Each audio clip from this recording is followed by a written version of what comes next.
everyone, Maki here. Hathaway's Flash, Part 2 is still going strong. Today, let's take a closer look at the story's heroine, Gigi and Delcia. In the subtitle of Part 2, she's given the nickname Witch. However, she is not malicious. She's a character tossed about by fate, who struggles with it. This time, let's focus on her clothing. We'll analyze it by combining the illustrations released by the designer with the designs included in the theater admission bonus. Please be careful. Today's discussion includes spoilers for the movie. If you want to watch the film without knowing anything about it beforehand, you should skip today's program. If you like, please support my channel by joining the 99-cent monthly membership. As a thank you, you will receive a name badge and comment stamps. Now, let's begin the analysis. Animator Daisuke Shibukawa revealed the design of Gigi's outfit. He initially posted the image, but then temporarily took it down. Afterwards, he reposted it. Apparently, he was checking with the production company to confirm whether it was okay to publish the design proposal. The clothes he designed for Gigi reveal clues about her inner feelings. This reflects not only his own opinion, but also the intentions of Yoshiyuki Tomino, the story's writer. In the second volume of the novel, there is a scene where Gigi works hard to coordinate apartment. She acts as the mistress of the wealthy aristocrat Count Bonawuden. Gigi is not just a simple lover. She discerns what Bonawuden wants and makes his imagined ideal a reality. After finishing with the furniture and dealing with the interior contractors, Gigi finally has time to herself. The novel states that the time has come for her to cast off all her clothes. In other words, the clothes she wears when she is alone carry a different meaning than the clothes she wears in scenes where she interacts with others. Now, let's take a look at the clothes Gigi wears when she's by herself. This is her true self. It is the animator's recreation of the appearance Mr. Tomino described as the state in which she has cast off all her costumes. What impression did you get? Compared to her title as the mistress of one of the top fortunes in the Universal Century world, isn't her outfit design far too plain? This is exactly Gigi's true self. It looks like the kind of clothes a normal girl might wear to school. In the story, there is a scene where Gigi repeatedly calls Hathaway's name.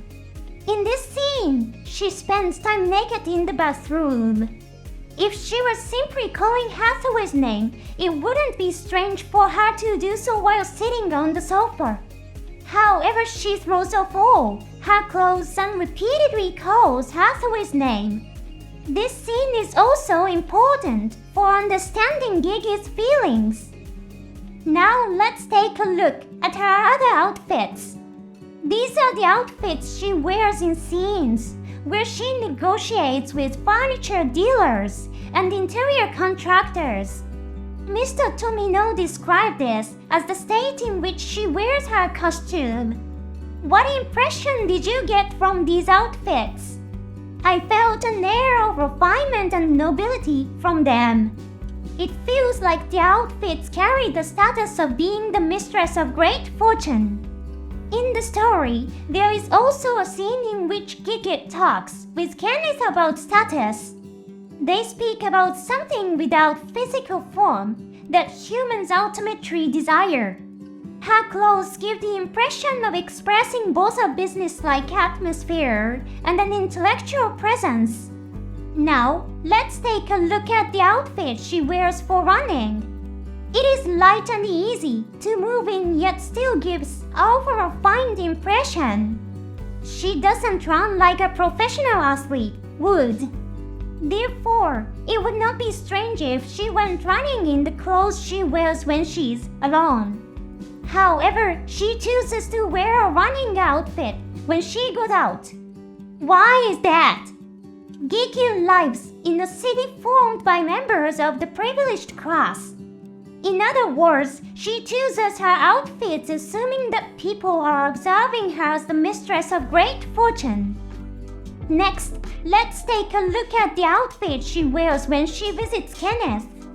After leaving the apartment arranged by Count Bonenwooden, Gigi returns to Kenneth. She wears a vivid red jacket and elegant pants.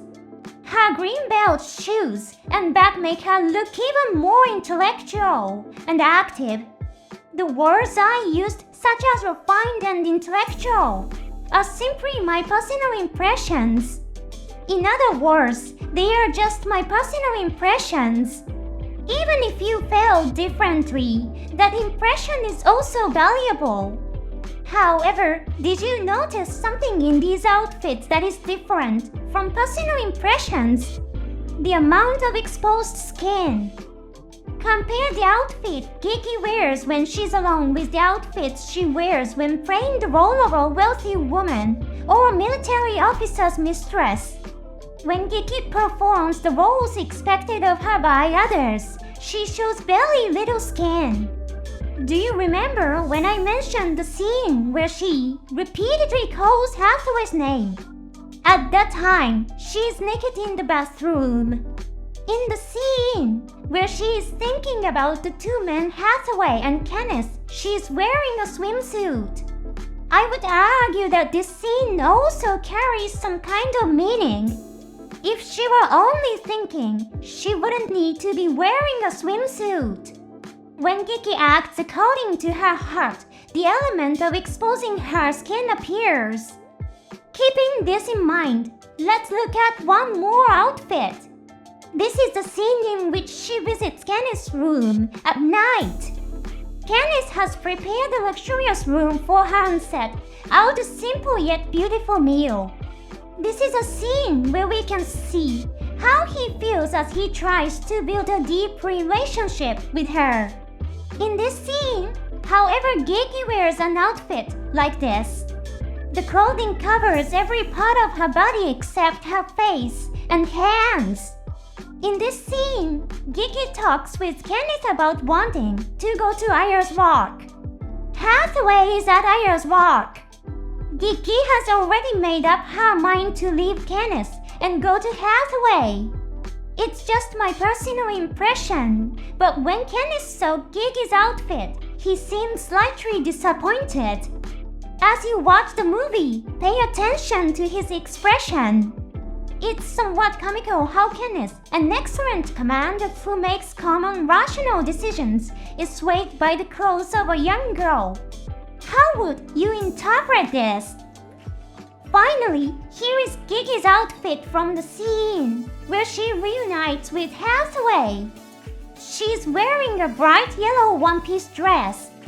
Considering everything we have discussed, you can see that this outfit is designed differently from those in the other scenes. Its open and expressive color and design are very different from the calm, intellectual or normal impressions seen before. Personally, I felt it looked like the outfit of a typical heroine in a love story. The costume, which greatly exposes her shoulders and legs, also carries a clear meaning. Of course, the visuals also clearly depict Gigi's feelings. Gigi kisses Hathaway. It is a clear expression of her will. This scene also develops very differently in the novel and movie versions. In the novel, Hathaway and Gigi do not kiss. Although he is happy to be reunited with her, Hathaway focuses on the displays inside the Gundam cockpit. If enemies were nearby, both their lives would instantly be in danger. This situation suggests that Hathaway is still acting strictly as Maki. However, the movie version takes a different direction. While kissing Gigi, Hathaway slowly closes his eyes. The Gundam flies through the sky with its arms and legs spread open, completely defenseless. You can witness this moment during the end roll sequence. The scene expresses that both Gigi and Hathaway have been released from the roles expected of them by others. This is also the state that Mr. Tomino described as casting our full costumes. As you watch the movie, pay attention to Gigi's outfits. Are there too many elements to pay attention to? I agree completely. It may simply be the realization that this is a film with the charm of repeated wooings. Thank you for watching until the end. See you in the next program.